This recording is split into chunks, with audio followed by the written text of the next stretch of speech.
আমি যেটো ল্যান্ড জেহাদ বুলি কওঁ তেওঁ এটা ফ্লাড জেহাদে আৰম্ভ কৰিছে অসমৰ ওপৰত নহলে ইমান নিৰ্দয়ভাৱে কোনেও কাটিব নোৱাৰে পাহাৰ কোনো প্ৰকৃতিক ভাল পোৱা মানুহে বিশেষকৈ শিক্ষানুষ্ঠানে ইমান বেয়াকৈ কাটিব নোৱাৰে এটো এটা মইতো জেহাদ বুলিয়ে কওঁ এক প্ৰকাৰ মই কোনবাই ভাল পায় বেয়া পায় আৰু উপায় নাই কিন্তু এটো এটা ডেলিবাৰেট বুলিও মই বিশ্বাস কৰো কাৰণ নহলে পাহাৰখন ৰাখিও ধুনিয়াকৈ আৰ্কিটেক্ট মাটি গছ গছনি ৰাখিও বিল্ডিং বনাব পাৰি ড্ৰেনেজ কৰিব পাৰে ধুনিয়াকৈ গছ গছনিৰ মাজত আশ্ৰম টাইপ বনাব পাৰি বিভিন্ন ধৰণে আজিকালি হিলছটো শিক্ষানুষ্ঠান হোৱাৰ আৰ্কিটেক্ট আছে তেওঁটো আৰ্কিটেক্ট ইউজ কৰা নাই খালি বুলডোজাৰ লগাই ধাৰাত ধাৰ মাটিবোৰ কাটি দিছে আৰু চান্স লৈছে মেঘালয় কিন্তু কামটো হল অসমৰ ল'ৰা ছোৱালী বিলাকে পঢ়ে কালিৰ পৰা যদি গুৱাহাটী ল'ৰা ছোৱালী বিলাকে পঢ়া বাদ দি দিয়ে আৰু গুৱাহাটীৰ অধ্যাপক অধ্যাপিকা সকল যদি তাত যোৱা বাদ দি দিয়ে তেতিয়া গুৱাহাটীৰ কৃত্ৰিম বানপানী তাতে খতম হৈ যাব বস্তুটো বনাই লৈছে মেঘালয়ত ব্যৱসায়টো অসমৰ ওপৰতে নিৰ্ভৰশীল মেঘালয়ত আমি যেটো ল্যান্ড জেহাদ বুলি কওঁ তেওঁ এটা ফ্লাড জেহাদে আৰম্ভ কৰিছে অসমৰ ওপৰত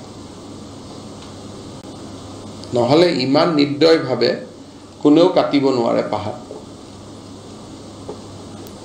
কোনো প্ৰকৃতিক ভাল পোৱা মানুহে বিশেষকৈ শিক্ষানুষ্ঠানে ইমান বেয়াকৈ কাটিব নোৱাৰে এটো এটা মইতো জেহাদ বুলিয়ে কওঁ এক প্ৰকাৰ মই কোনবাই ভাল পায় বেয়া পায় আৰু উপায় নাই কিন্তু এটো এটা ডেলিবাৰেট বুলিও মই বিশ্বাস কৰো কাৰণ নহলে পাহাৰখন ৰাখিও ধুনিয়াকৈ আৰ্কিটেক্ট মাটি গছ গছনি ৰাখিও বিল্ডিং বনাব পাৰি ড্ৰেনেজ কৰিব পাৰে ধুনিয়াকৈ গছ গছনিৰ মাজত আশ্ৰম টাইপ বনাব পাৰি বিভিন্ন ধৰণে আজিকালি হিলছটো শিক্ষানুষ্ঠান হোৱাৰ আৰ্কিটেক্ট আছে তেওঁটো আৰ্কিটেক্ট ইউজ কৰা নাই খালি বুলডোজাৰ লগাই ধাৰাত ধাৰ মাটিবোৰ কাটি দিছে আৰু চান্স লৈছে মেঘালয় কিন্তু কামটো হল অসমৰ ল'ৰা ছোৱালী বিলাকে পঢ়ে কালিৰ পৰা যদি গুৱাহাটী ল'ৰা ছোৱালী বিলাকে পঢ়া বাদ দি দিয়ে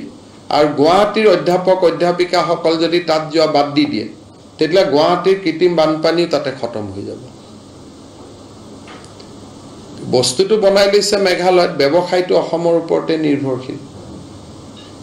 মেঘালয়ত আমি যেটো ল্যান্ড জেহাদ বুলি কওঁ তেওঁ এটা ফ্লাড জেহাদে আৰম্ভ কৰিছে অসমৰ ওপৰত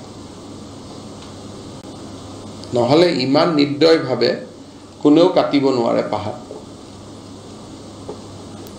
কোনো প্ৰকৃতিক ভাল পোৱা মানুহে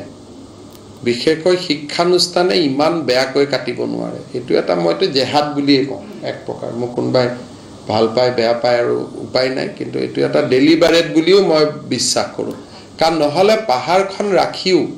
ধুনিয়াকৈ আৰ্কিটেক্ট মাটি গছ গছনি ৰাখিও বিল্ডিং বনাব পাৰি ড্ৰেনেজ কৰিব পাৰে ধুনিয়াকৈ গছ গছনিৰ মাজত আশ্ৰম টাইপ বনাব পাৰি বিভিন্ন ধৰণে আজিকালি হিলছটো শিক্ষানুষ্ঠান হোৱাৰ আৰ্কিটেক্ট আছে তেওঁটো আৰ্কিটেক্ট ইউজ কৰা নাই খালি বুলডোজাৰ লগাই ধাৰাত ধাৰ মাটিবোৰ কাটি দিছে আৰু চান্স লৈছে মেঘালয় কিন্তু কামটো হল অসমৰ ল'ৰা ছোৱালী বিলাকে পঢ়ে কালিৰ পৰা যদি গুৱাহাটী ল'ৰা ছোৱালী বিলাকে পঢ়া বাদ দি দিয়ে আৰু গুৱাহাটীৰ অধ্যাপক অধ্যাপিকা সকল যদি তাত যোৱা বাদ দি দিয়ে তেতিয়া গুৱাহাটীৰ কৃত্ৰিম বানপানী তাতে খতম হৈ যাব বস্তুটো বনাই লৈছে মেঘালয়ত ব্যৱসায়টো অসমৰ ওপৰতে নিৰ্ভৰশীল মেঘালয়ত